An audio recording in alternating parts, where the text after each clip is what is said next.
ಚುನಾವಣಾ ಬಾಂಡ್ನ ವಿಚಾರದಲ್ಲಿ ಸ್ಟೇಟ್ ಬ್ಯಾಂಕ್ ಆಫ್ ಇಂಡಿಯಾ ಏನು ಮಾಡುತ್ತೆ ಅಂತ ಹೇಳಿ ಇಡೀ ದೇಶ ಕಾಯ್ತಾ ಇತ್ತು. ಕಾರಣ ಇಷ್ಟೇ, ಸ್ಟೇಟ್ ಬ್ಯಾಂಕ್ ಆಫ್ ಇಂಡಿಯಾದಲ್ಲಿ ಚುನಾವಣಾ ಬಾಂಡ್ಗಳನ್ನು ಕೊಂಡುಕೊಳ್ಳಬಹುದಾಗಿತ್ತು. ಸ್ಟೇಟ್ ಬ್ಯಾಂಕ್ ಆಫ್ ಇಂಡಿಯಾ ಬಳಿಯೇ ಯಾರೆಲ್ಲ ಇಲ್ಲಿ ಬಾಂಡ್ಗಳನ್ನು ಕೊಂಡುಕೊಂಡಿದ್ದರೂ ಅವರ ಹೆಸರು ಇದೆ. ಆದರೆ ಹೊರ ಜಗತ್ತಿಗೆ ಆ ಹೆಸರನ್ನು ಇಲ್ಲಿವರೆಗೂ ಹೇಳಲಾಗಿರಲಿಲ್ಲ. ಸುಪ್ರೀಂ ಕೋರ್ಟ್ ಏನು ಮಾಡ್ತು, ಈ ಮಾರ್ಚ್ 13ರ ಒಳಗಡೆ, ಈ ಮಾರ್ಚ್ 2ನೇ ವಾರದ ಒಳಗಡೆ ನೀವು ಸ್ಟೇಟ್ ಬ್ಯಾಂಕ್ ಆಫ್ ಇಂಡಿಯಾ ಯಾರೆಲ್ಲ ಎಲೆಕ್ಟ್ರಲ್ ಬಾಂಡನ್ನು ಖರೀದಿ ಮಾಡ್ಕೊಂಡಿದ್ದಾರೋ ಅವ್ರ ಹೆಸರನ್ನ ತನಗೆ ತಿಳಿಸಬೇಕು ಅಂತ ಕೇಳ್ಕೊಂಡಿತ್ತು. ಅದಕ್ಕೆ ಸ್ಟೇಟ್ ಬ್ಯಾಂಕ್ ಆಫ್ ಇಂಡಿಯಾ ಏನು ಮಾಡ್ತಾ ಇದೆ, ತುಂಬ ಜಾಣತನದ ನಡೆಯನ್ನು ಸ್ಟೇಟ್ ಬ್ಯಾಂಕ್ ಆಫ್ ಇಂಡಿಯಾ ಇಟ್ಟಿದೆ. ಮಾರ್ಚ್ 6ರ ಒಳಗಡೆ ಚುನಾವಣಾ ಬಾಂಡ್ ಮಾಹಿತಿ ಕೊಡಬೇಕು ಅಂತ ಸುಪ್ರೀಂ ಕೋರ್ಟ್ನ ಸೂಚನೆ ಇತ್ತು. ಜೂನ್ 30ರವರೆಗೂ ನನಗೆ ಅವಕಾಶ ಕೊಡಿ ಸ್ವಾಮಿ, ಈಗಾಗಲ್ಲ. ಜೂನ್ 30ರವರೆಗೂ ಕೊಟ್ಟರೆ ಏನಾಗಿರುತ್ತೆ, ಒಂದು ಎಲೆಕ್ಷನ್ ಮುಗಿದು ಹೋಗಿರುತ್ತೆ. ಇದೀಗ ಜೂನ್ 30ರವರೆಗೂ ತನಗೆ ಅವಕಾಶ ಕೊಡಬೇಕು ಅಂತ ಸುಪ್ರೀಂ ಕೋರ್ಟ್ ಏನು ಮಾಡಿದೆ, ಸುಪ್ರೀಂ ಕೋರ್ಟ್ಗೆ SBI ಅರ್ಜಿಯನ್ನು ಹಾಕ್ಕೊಂಡಿದೆ. ಮಾರ್ಚ್ 4ರಂದು ಕೋರ್ಟ್ಗೆ ಸಮಯಾವಕಾಶ ಕೇಳಿ ಅರ್ಜಿಯನ್ನು ಸಲ್ಲಿಸಿದೆ SBI, state bank of India. April 12, 2019ರಿಂದ ಫೆಬ್ರವರಿ 15, 2024ರವರೆಗೆ 22,217 ಬಾಂಡ್ಗಳನ್ನು ವಿತರಣೆ ಮಾಡಲಾಗಿದೆ. ಎಲ್ಲ ಕೋಟಿ ಬಾಂಡ್ಗಳೇ, ಕೆಲವೆಲ್ಲ ಕೋಟಿ ಬಾಂಡ್ಗಳೇ. ಇಲ್ಲಿ ಸಂಖ್ಯೆಯಲ್ಲಿ 22,217 ಅಷ್ಟೇನಾ ಅಂತ ಅನಿಸುತ್ತೆ. ಅನೇಕವು ಕೋಟಿ ಬಾಂಡ್ಗಳಿವೆಲ್ಲವೂ ಕೂಡ ಕೋಟಿ ರೂಪಾಯಿ ಬಾಳುವಂತಹ ಬಾಂಡ್ಗಳಿವು. 44,434 ಸೆಟ್ಗಳ ಮಾಹಿತಿಯನ್ನು ಕೋರಿ SBIಗೆ ಆರ್ಡರ್ ಮಾಡಿತ್ತು ಸುಪ್ರೀಂ ಕೋರ್ಟ್. ನನಗೆ ಈ ಮಾಹಿತಿ ಕೊಡಬೇಕು ನೀವು ಅಂತ ಸುಪ್ರೀಂ ಕೋರ್ಟ್ ಕೇಳಿತ್ತು. ಅದು ಕೊಟ್ಟುಬಿಟ್ರೆ ಗೊತ್ತಾಗ್ಬಿಡುತ್ತೆ ಯಾರು ಯಾವ ಬಾಂಡನ್ನು ಕೊಂಡುಕೊಂಡಿದ್ರು, ಯಾರು ಕೊಟ್ಟಿದ್ದಾರೆ, ಏನು ಕಥೆ ಅಂತ ನೀಟಾಗಿ ಅರ್ಥ ಆಗಿಬಿಡುತ್ತೆ. ಬಾಂಡ್ ಕೊಂಡುಕೊಂಡವರ ಹೆಸರು ಸದ್ಯಕ್ಕೆ SBIಗೆ ಬಿಟ್ಟರೆ ಇನ್ಯಾರಿಗೂ ಗೊತ್ತಿಲ್ಲ. ಏಕೆಂದರೆ ಯಾರು ಬೇಕಾದರೂ ಬಾಂಡನ್ನು ಕೊಂಡುಕೊಂಡು ಎಷ್ಟು ಕೈ ಬೇಕಾದರೂ ಬದಲಾಯಿಸಿ ಅದನ್ನು ಒಂದು ಪೊಲಿಟಿಕಲ್ ಪಾರ್ಟಿ ಕೊಡಬಹುದಾಗಿತ್ತು. ಅವಾಗೇನಾಗ್ಬಿಡುತ್ತೆ, ಯಾರು ಕೊಟ್ಟ, ಯಾಕೆ ಕೊಟ್ಟ, ಅವರವ್ರ ನಡುವೆ ಕಮ್ಯುನಿಕೇಷನ್ ಅಷ್ಟೇ. ಬಾಂಡ್ ಮೇಲೆ ಯಾರ ಹೆಸರು ಇರಲ್ಲ. ಆದರೆ ಬಾಂಡ್ ಕೊಂಡುಕೊಂಡಿದ್ನಲ್ಲ, ಆ ಕೊಂಡುಕೊಂಡಿದ್ದವನ ಹೆಸರು ಬ್ಯಾಂಕಿಗೆ ಮಾತ್ರ ಗೊತ್ತು, ಬಾಂಡ್ ಮೇಲೆ ಅವನ ಹೆಸರಿಲ್ಲ. Nothing but hawala. ಆ ಥರದ ಚರ್ಚೆ ಕೂಡ ನಡೀತು. ಇಡಿ ಇಂಥ ಕೇಸ್ಗಳಲ್ಲಿ ಎಂಟ್ರಿ ಆಗೋದು. ಯಾರು ಕೊಟ್ಟ, ಎಲ್ಲಿ ಕೊಟ್ಟ, ಯಾಕೆ ಕೊಟ್ಟ, ಹೆಂಗೆ ವರ್ಗಾವಣೆ ಆಯಿತು ಹಣ, ನನಗೆ ಗೊತ್ತಿಲ್ಲ, ನನಗೆ ಹೇಳಲ್ಲ ಅಂತ ಹೇಳ್ತಾರೆ ಬಿಡ್ತಾರಾ ಇಡಿ ಅವರು? ಆದರೆ ಚುನಾವಣಾ ಬಾಂಡ್ಗಳ ವಿಚಾರದಲ್ಲಿ ಆ ಕೇಸ್ ಆಗಲಿಲ್ಲ. ಎಲೆಕ್ಷನ್ ಕಮಿಷನ್ ಆಫ್ ಇಂಡಿಯಾ ಕೂಡ ದೊಡ್ಡ ಕ್ವಶನ್ ಮಾಡಿತ್ತು. ಈ ಥರ ನೀವು ಚುನಾವಣಾ ಬಾಂಡ್ಗಳನ್ನು ಕೊಡಿ ಅಂಥೇಳಿ ಆದೇಶ ಮಾಡುವಂತಿಲ್ಲ. ಸರ್ಕಾರಕ್ಕೆ ಎಚ್ಚರಿಸಿತ್ತು, ನಿಮಗೆಲ್ಲ ಮಾಡಬೇಡಿ, ತಪ್ಪಾಗುತ್ತೆ, ಇದು ಚುನಾವಣಾ ಅಕ್ರಮಗಳಿಗೆ ನಾಂದಿ ಆಗಿಬಿಡುತ್ತೆ, ಇದು ಅದು ಹೇಗಿದು, ಯಾರು ಕೊಟ್ಟರು ಹೇಳ್ಕೊಳ್ಳಿ ನೀವು ಹೆಸರು ಅಂದರೆ ನಾವು ಹೇಳಲ್ಲ ನಾವು ಯಾಕೆ ಹೇಳಬೇಕು ಅಂತ. ರಿಸರ್ವ್ ಬ್ಯಾಂಕ್ ಆಫ್ ಇಂಡಿಯಾ ಈ ದೇಶದಲ್ಲಿ ಹಣವನ್ನು ಮುದ್ರಿಸುವ, ಚಲಾವಣೆ ಮಾಡುವ ದೊಡ್ಡ ಸುಪ್ರೀಂ ಪವರ್ ಇರೋದು ನನಗೇನೆ. ನಾನು ಡಿಸೈಡ್ ಮಾಡಬೇಕು ಯಾರು ಹಣ ಎಲ್ಲಿ ಕೊಡಬೇಕು, ಏನು ಕಥೆ ಅಂಥೇಳಿ. ಇಲ್ಲಿ ಬಾಂಡ್ಗಳನ್ನು ರಿಲೀಸ್ ಮಾಡ್ಕೊಂಡು ನೀವು ಬಿಟ್ಟುಬಿಟ್ರಿ ಅಂದರೆ ನಥಿಂಗ್ ಬಟ್ ಕರೆನ್ಸಿ ಯಾರು ಕೊಟ್ಟಾಗ ಗೊತ್ತಿಲ್ಲ, ಯಾರು ಕೊಂಡುಕೊಂಡಾಗ ಗೊತ್ತಿಲ್ಲ, ಯಾರು ಕೊಡ್ತಾ ಇದ್ದಾನೆ ಗೊತ್ತಿಲ್ಲ, ಯಾಕೆ ಕೊಡ್ತಾ ಇದ್ದಾನೆ ಗೊತ್ತಿಲ್ಲ ಅಂದಾಗ ಇದು ಕಪ್ಪು ಹಣಕ್ಕೆ ದೊಡ್ಡ ದಾರಿ ಆಗಿಬಿಡುತ್ತೆ. ಇದು ಚುನಾವಣಾ ಅಕ್ರಮಕ್ಕೆ ದಾರಿಯಾಗುತ್ತೆ. ಪೊಲಿಟಿಕಲ್ ಪಾರ್ಟಿಗಳು ಇದು ನಥಿಂಗ್ ಬಟ್ ಭ್ರಷ್ಟಾಚಾರ ರೀ ಇದು. ಅಯ್ಯೋ ನಾವು ಭ್ರಷ್ಟಾಚಾರ ಮಾಡಿಲ್ಲ ಅಂತ ಹೇಳ್ತಾರಲ್ಲ. ಹಾಗಾದರೆ ಎಲೆಕ್ಟ್ರಲ್ ಬಾಂಡ್ ಅಂದರೆ ಏನು, ಇದನ್ನು ಯಾಕೆ ಮಾಡಿದ್ರಿ? ಆಯಿತು ಅಲ್ವಾ, ಎಲ್ಲ ಕ್ಲೀನ್ ಅಲ್ವಾ, ಎಲ್ಲ ಪ್ರಾಮಾಣಿಕರಲ್ವಾ? SBI ಕೇಳಿದ್ದಾರೆ ಸುಪ್ರೀಂ ಕೋರ್ಟ್ ಅವರು, ಡೀಟೇಲ್ಸ್ ಕೊಟ್ಬಿಡಿ ಯಾರ್ಯಾರು ಕೊಂಡುಕೊಂಡ್ರು ನಿಮ್ಮ ಬಳಿ ಬಂದು ಅಂತ. SBI ಬಳಿ ಮಾತ್ರ ಇರತಕ್ಕಂಥ ಡೀಟೇಲ್ಸ್ ಇದೆ ಎಲ್ಲವೂ ಕೂಡ. ಚುನಾವಣಾ ಬಾಂಡನ್ನು ನಿಷೇಧ ಮಾಡಿ ಫೆಬ್ರವರಿ 15ರಂದು ಸುಪ್ರೀಂ ಕೋರ್ಟ್ ಆದೇಶವನ್ನು ಕೊಟ್ಟಿತ್ತು. ಬಾಂಡ್ಗಳನ್ನು ಖರೀದಿ ಮಾಡಿದಂಥ ದಿನಾಂಕ, ಯಾರು ಖರೀದಿ ಮಾಡಿದ್ರೋ ಅವ್ರ ಹೆಸರು, ಬಾಂಡ್ಗಳ ಮುಖಬೆಲೆ, ಇಷ್ಟು ಡೀಟೇಲ್ಸ್ ನನಗಿರಬೇಕು. ಯಾರು ಕೊಂಡುಕೊಂಡ್ರು, ಯಾವತ್ತು ಕೊಂಡುಕೊಂಡ್ರು, ಬಾಂಡ್ಗಳ ಮುಖಬೆಲೆ. ಒಂದು ನೋಟ್ಗೊಂದು ಮುಖಬೆಲೆ ಇರುತ್ತಲ್ಲ, 100 ರೂಪಾಯಿ, 50 ರೂಪಾಯಿ, 500 ರೂಪಾಯಿ ಮುಖಬೆಲೆ ಇದೆಯಲ್ಲ, ಅದೇ ತರಹ ಬಾಂಡ್ಗಳಿಗೊಂದು ಮುಖಬೆಲೆ ಇರುತ್ತೆ. ಬಾಂಡ್ ಕೊಂಡುಕೊಂಡವನ ಹೆಸರು ಬಾಂಡ್ ಮೇಲಿರಲ್ಲ. ನೋಡಿ, ಇದು ಇಂಟ್ರೆಸ್ಟಿಂಗ್. ಇದು ಎಲ್ಲಾದರೂ ಉಂಟಾ? ಇದು ಅಕ್ರಮಕ್ಕೆ, ಭ್ರಷ್ಟಾಚಾರಕ್ಕೆ ಇದಕ್ಕಿಂತ ದೊಡ್ಡ ಮಾರ್ಗ ಏನಾದರೂ ಇತ್ತಾ ಈ ದೇಶದಲ್ಲಿ?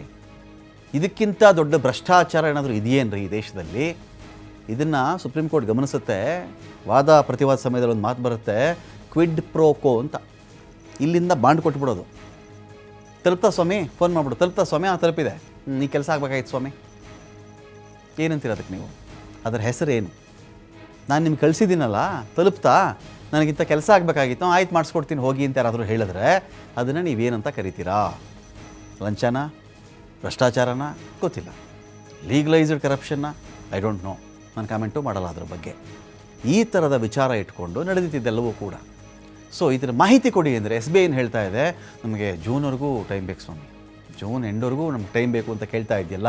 ಯಾಕೆ? ಡಿಜಿಟಲ್ ಇಂಡಿಯಾ ಇದು. ಏನು SBIನಲ್ಲಿ ಮಾಹಿತಿ ಕೊಡೋಕ್ಕೇನು ಸಮಸ್ಯೆ? ನೀವು ಯೋಚನೆ ಮಾಡಿ ಹೇಳಿ. ಬ್ಯಾಂಕಲ್ಲಿ ಎಲ್ಲವೂ ಇರುತ್ತಲ್ಲೇ. ಒಬ್ಬ ವ್ಯಕ್ತಿ ಹೆಸರು ಹೊಡೆದ್ರೇ ಹೆಸರು ಹಿಂಗೆ ಗೊತ್ತು ಉತ್ತರ ಸಾಕಲ್ಲಿ ಟೈಪ್ ಮಾಡಿದ್ರೆ ಸಾಕು, ಯಾರು ಏನು ಎತ್ತ ದಾಖಲೆ ಸಿಕ್ಬಿಡುತ್ತೆ ನಿಮಗೆ.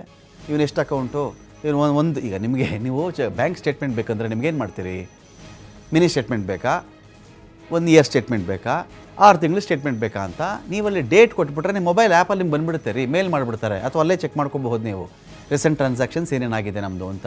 ಇಂಥ ಡಿಜಿಟಲ್ ಇಂಡಿಯಾ ಕಾಲದಲ್ಲಿ ಬ್ಯಾಂಕ್ಗಳಲ್ಲೂ ಅಷ್ಟೇ ಇಷ್ಟು ಬಾಂಡ್ಗಳು, ನಾನು ಇಂಥ ಡೇಟ್ ರಿಲೀಸ್ ಮಾಡಿದ್ದೀನಿ, ಈ ಬಾಂಡ್ ಯಾರು ಕೊಟ್ಟಿದ್ದೀನಿ, ಒಂದು ಯಾವತ್ತು ಕೊಂಡುಕೊಂಡ, ಬಾಂಡ್ ನಂಬರ್ ಇಂಥದ್ದು ಹೊಡೆದ್ರೆ ಸಾಕಲ್ಲ, ಎಲ್ಲ ಬಂದುಬಿಡುತ್ತೆ ನಿಮಗೆ. ಸಬ್ಮಿಟ್ ಮಾಡಿ.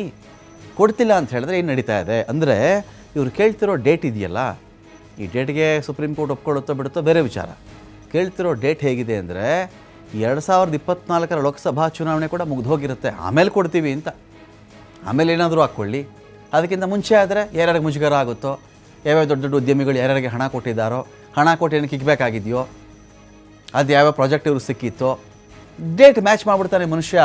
ಯಾವ ಡೇಟಲ್ಲಿ ಯಾರು ಯಾರಿಗೆ ಎಷ್ಟು ಹಣ ಕೊಟ್ಟಿದ್ರು, ಆ ಸಂದರ್ಭದಲ್ಲಿ ದೇಶದಲ್ಲಿ ನಡೆದಂತಹ ಕಾಮಗಾರಿಗಳೇನೇನು, ಇಂಥ ಕಾಮಗಾರಿನ ಅದು ಯಾರಿಗೆ ಹೋಗಿತ್ತು ಗುತ್ತಿಗೆ, ಬಂದರೆ ಒಂದು ವೇಳೆ ಬಂದು ಬಿಟ್ಟರೆ ಸಿಕ್ಕಾಕೋತಾರಲ್ಲ. ಒಂದು ಯಾರೇ ಇಂಥ ಬಾಂಡ್ ಕೊಟ್ಟರು ಕೂಡ ರೂಲಿಂಗ್ ಪಾರ್ಟಿಗೆ ಕೊಡೋ ಜಾಸ್ತಿ. ಯಾಕೆ ಹೇಳಿ, ಅಧಿಕಾರದಲ್ಲಿರೋದು ಅವರೇ ಅಂದಮೇಲೆ ಕೆಲಸ ಆಗೋದು ಅವ್ರ ಕಡೆಯಿಂದಾನೆ, ಅಪೋಸಿಷನ್ ಪಾರ್ಟಿಯಿಂದ ಕೆಲಸ ಆಗಲ್ಲ. ಅವ್ರಿಗೆ ಬಂದಿದ್ದರೆ ಹಿಂದೆ ಎಲೆಕ್ಷನ್ ಟ್ರಸ್ಟ್ ಅಂತ ಇತ್ತಲ್ಲ, ಎಲೆಕ್ಟ್ರೋಲ್ ಬಾಂಡ್ಗಿಂತ ಮುಂಚೆ ಎಲೆಕ್ಟ್ರೋಲ್ ಟ್ರಸ್ಟ್ ಅಂತ ಇತ್ತು. ಟ್ರಸ್ಟ್ಗಳಿಗೂ ಹಿಂದೆ ದುಡ್ಡು ಕೊಡ್ತಾಯಿದ್ರು, ಆಮೇಲೂ ಕೊಡ್ತಾರೆ, ಇವತ್ತು ಕೊಡ್ತಾರೆ, ನಾಳೆನೂ ಕೊಡ್ತಾರೆ. ಅದೇನು ಆಶ್ಚರ್ಯಕರ ಸಂಗತಿ ಅಲ್ಲ. ಸೊ ಹಾಗಿದ್ದಾಗ ಕ್ವಿಡ್ ಪ್ರೋ ಕೋ ಕಿಕ್ ಬ್ಯಾಕ್ ನಡೆದಿದೆಯಾ ಅಂತ ಅನುಮಾನ. ಮಾರ್ಚ್ 13ರ ಒಳಗಡೆ ವೆಬ್ಸೈಟ್ನಲ್ಲೂ ಪ್ರಕಟಿಸಬೇಕು ಅಂತ ಚುನಾವಣಾ ಆಯೋಗಕ್ಕೂ ಕೂಡ ನೋಟಿಸನ್ನು ಕೊಡಲಾಗಿತ್ತು. ಚುನಾವಣಾ ಆಯೋಗಕ್ಕೂ ನೋಟಿಸ್ ಕೊಡಲಾಗಿತ್ತು. ಈಗೇನಾಗಿದೆ ಅಂದರೆ, ಇಲ್ಲಿ ನಾನು ಆಮೇಲೆ ಕೊಡ್ತೀನಿ, ನನಗೆ ಟೈಮ್ ಬೇಕು ಅಂತ ಅವ್ರು ಕೇಳ್ತಾ ಇದ್ದಾರೆ. ಚುನಾವಣಾ ಬಾಂಡ್ನ ಸಂಶಯಾಸ್ಪದ ವ್ಯವಹಾರ ಅಂತ ಹೇಳಿ ಸುಪ್ರೀಂ ಕೋರ್ಟ್ನ ಆದೇಶ ಆಯಿತು. ಇದೊಂದು ಡೌಟ್ಫುಲ್ ಟ್ರಾನ್ಸಾಕ್ಷನ್ಸ್, ಇದೆಲ್ಲವೂ ಕೂಡ ಡೌಟ್ಫುಲ್ ವ್ಯವಹಾರ. ಇದು ಚುನಾವಣಾ ಬಾಂಡ್ ಕೊಡಬಾರ್ದು ಅಂತ ಫೆಬ್ರವರಿ 15ನೇ ತಾರೀಕಂದು ಸುಪ್ರೀಂ ರೂಲಿಂಗ್ ಇತ್ತು. ಇದೊಂದು ಕಪ್ಪು ಹಣದ ಪರಿವರ್ತನೆ, ಬ್ಲ್ಯಾಕ್ ಮನಿಯನ್ನು ತೊಗೊಂಡು ಬಂದು ಚುನಾವಣಾ ಬಾಂಡ್ ಮಾಡಿಕೊಟ್ಬಿಡೋದು ಅಂತ. ಇನ್ನೊಂದು ತಮಾಷೆ ಗೊತ್ತಾ ನಿಮಗೆ, ಕಾರ್ಪೊರೇಟ್ ಫಂಡ್, ಒಂದು ದೇಣಿಗೆ, ಇನ್ನೊಂದು ಕಾರ್ಪೊರೇಟ್ ಫಂಡ್ ಅಂತ. ಈ ಕಾರ್ಪೊರೇಟ್ ಫಂಡಲ್ಲಿ ಮೊದಲ ರೂಲ್ಸಲ್ಲಿ 3 ವರ್ಷಗಳ ನಿನ್ನ ಲಾಭದ 7.5% ಹಣ ಕೊಡಬಹುದು ಅಂತ ಇತ್ತು, ಲಾಭ ಇದ್ದರೆ. ಆಮೇಲೆ ಏನು ಮಾಡಿದ್ರು, ನಿಮಗೆ ಟ್ಯಾಕ್ಸ್ ಕೂಡ ಮಾಫಿ ಮಾಡಿಬಿಡ್ತೀನಿ, ನೀನು ಹಣ ಕೊಡಬಹುದು ಅಂತ ಮಾಡಿದ್ರು. ಓಕೆನಾ, ಅದಾಯಿತು. ಇದಾದಮೇಲೆ ಶೆಲ್ ಕಂಪ್ನಿಗಳಂತ ಹುಟ್ಕೊಂಡವು. ಹೌದೌದು, ನಿನ್ನ ಕಂಪ್ನಿ ಲಾಸ್ ಆಗಿದ್ದರೂ ನೀನು ನನಗೆ ದೇಣಿಗೆ ಕೊಡಬಹುದು ಅಂತ ರೂಲ್ ತಿದ್ದುಕೊಂಡ್ರು. ಲಾಸ್ ಆಗಿದ್ದರೂ ಕೊಡಬಹುದು ಅಂತ ಹೇಳಿದಾಗ ಏನಾಯಿತು, ಸುಮಾರು 3 ಲಕ್ಷ, 2.25 ಲಕ್ಷಕ್ಕಿಂತ ಹೆಚ್ಚಿನ ಕಂಪನಿಗಳು ಶೆಲ್ ಕಂಪನಿಗಳಿಂದ ಹಣ ಕೂಡ ಬಂತು ಅಂತ ಒಂದು ಮಾಹಿತಿ ಇದೆ. ಶೆಲ್ ಕಂಪನಿಗಳಂದರೆ ಹೇಗೆ, ಒಬ್ಬ ಲಾಭ ಮಾಡ್ಕೊಂಡಿರ್ತಾನೆ ಕಂಪ್ನಿ, ಸುಮ್ಮನೆ ಅವನೊಂದು 15 ಕಂಪ್ನಿ ಹೆಸರು ಹೇಳ್ತಾನೆ, ಅಡ್ರೆಸ್ಸು ಅದು ಇದು ಅಂತ. ಅಲ್ಲಿ ಯಾವುದು ಕಂಪ್ನಿಗಳಿರಲ್ಲ. ತಾನು ನಷ್ಟ ಅಂತ ತೋರಿಸ್ಕೊಳ್ಳೋದು, ಆ ತೋರಿಸ್ಕೊಳ್ಳೋದನ್ನು ಮನ್ನಾ ಮಾಡೋಕ್ಕೆ, ಮಾಫಿ ಮಾಡೋಕ್ಕೆ ಇಂಥ ಪಕ್ಷಗಳಿಗೆ ಅವನ ದೇಣಿಗೆ ಕೊಟ್ಬಿಟ್ರೆ ಮುಗೀತು.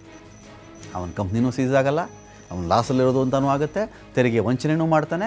ತೆರಿಗೆ ವಂಚನೆ is nothing but black money. ತೆರಿಗೆ ವಂಚಿಸಿದ ಹಣನೇ ಬ್ಲ್ಯಾಕ್ ಮನಿ. ಅವನೇನು ಮಾಡ್ತಾನಲ್ಲಿ, ಬ್ಲ್ಯಾಕ್ ಮನಿನ ವೈಟ್ ಮನಿ ಮಾಡ್ಕೊಳ್ತಾನೆ. ಕಿಕ್ ಬ್ಯಾಕ್ ಕೂಡ ಆಗುತ್ತೆ. ಕೆಲಸನೂ ಸಿಕ್ತು. ಸಣ್ಣ ಪುಟ್ಟ ಕಂಪ್ನಿಗಳು ಮುಳುಗಿ ಹೋದರು, ದೇಣಿಗೆ ಕೊಡೋಕ್ಕಾಗಲ್ವಲ್ರಿ ಎಲ್ರಿಗೂ. ದೇಣಿಗೆ ಕೊಡೋರು ಯಾರು, ದೊಡ್ಡ ದೊಡ್ಡ ಕಂಪ್ನಿಗಳು. ಅವ್ರಿಗೇನಾಗುತ್ತೆ, ಕಾರ್ಪೊರೇಟ್ ಟ್ಯಾಕ್ಸ್ ಮಾಫಿ ಆಗಿರುತ್ತೆ. 8% ಕಡಿಮೆ ಆಗಿತ್ತು, 30%ಇಂದ 22% ಆಗಿತ್ತು. ಇದೆಲ್ಲ ಒಂದು ಚೈನ್ ಲಿಂಕ್. ಇದು note ban, GST, electoral bond, chain link ಇದು. ದೊಡ್ಡ ದೊಡ್ಡ ಮೀನುಗಳು, ದೊಡ್ಡ ದೊಡ್ಡ ತಿಮಿಂಗಲಗಳು ಮಾತ್ರ ಉಳ್ಕೊಂಡ್ವು, ಸಣ್ಣ ಪುಟ್ಟ ಮೀನುಗಳೆಲ್ಲ ಮುಳುಗಿ ಹೋದವು. ಮುಗಿದು ಹೋಯ್ತು ಅವುಗಳ ಕಥೆ ಅಂತ. ಮಾರ್ಚ್ 6ರ ಒಳಗಡೆ ದಾನಿಗಳ ವಿವರ ಕೊಡಬೇಕು ಅಂತ ಹೇಳಿತ್ತು. ಜೂನ್ 30 ಆದರೂ ನಾನು ಅವಾಗ ಸಲ್ಲಿಸ್ತೀನಿ ಅಂತ ಕೋರ್ಟ್ಗೆ ಅಫಿಡವಿಟನ್ನು ಹಾಕಿದೆ SBI. ಜೂನ್ 16ನೇ ತಾರೀಕು ಮೋದಿ ಸರ್ಕಾರದ 2ನೇ ಅವಧಿ ಕೊನೆಯಾಗುತ್ತೆ. ಹಾಗಾದರೆ ಚುನಾವಣೆ ಮುಗಿಯೋವರೆಗೂ ಕೋರ್ಟ್ನ ಚಾಟಿಯಿಂದ ತಪ್ಪಿಸಿಕೊಳ್ಳೋ ಯತ್ನ ಇದು. 44,434 ಸ್ವಯಂಚಾಲಿತ ಡೇಟಾಗಳನ್ನು ಕೊಡೋದಕ್ಕೆ 24 ಗಂಟೆ ಸಾಕು. ಆದರೆ 4 ತಿಂಗಳ ಕಾಲಾವಧಿ ಕೇಳಿದ್ಯಾಕೆ SBI ಅಂತ ಇಲ್ಲಿರುವ ಅತಿ ದೊಡ್ಡ ಪ್ರಶ್ನೆ.